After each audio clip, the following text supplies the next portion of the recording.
Welcome back to my channel, Living Water. We are reading through the Bible and we have got to Hebrews chapter 7, Melchizedek the priest.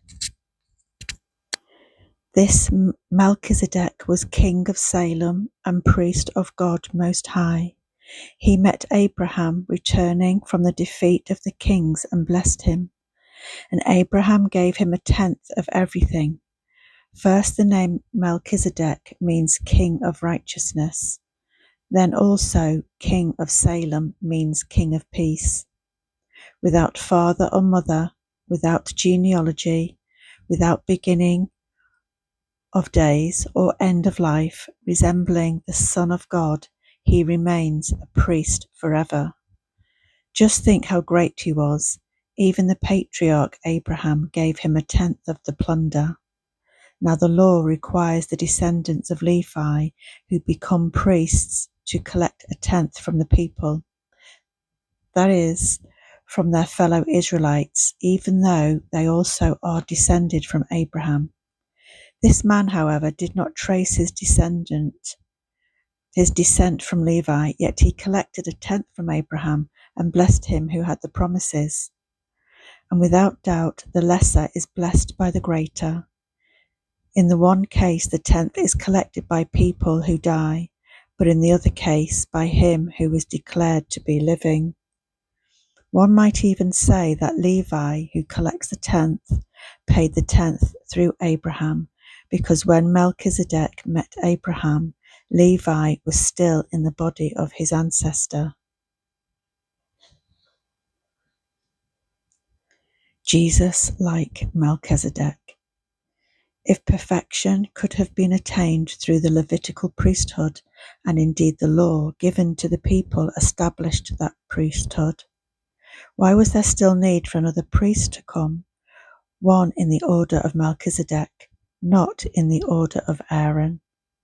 For when the priesthood is changed, the law must be changed also. He of whom these things are said belonged to a different tribe, and no one from that tribe has ever served at the altar.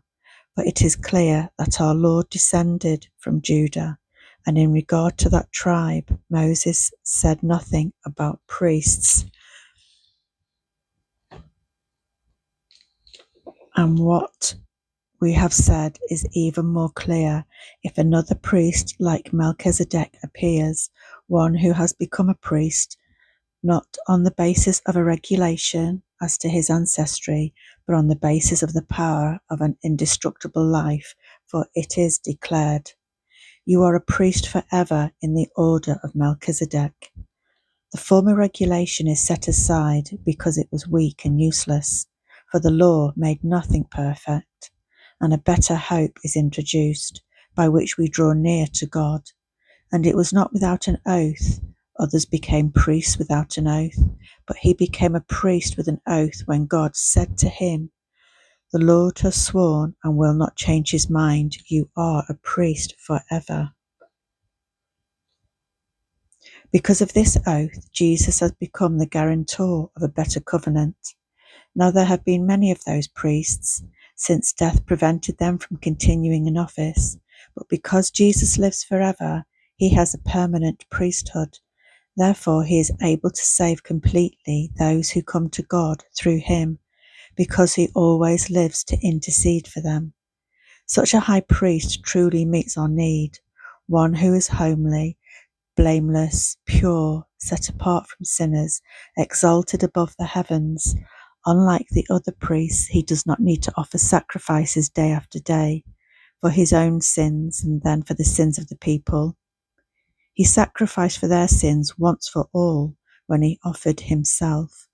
For the law appoints as high priests men in all their weakness, but the oath which came after the law appointed the Son who has been made perfect forever.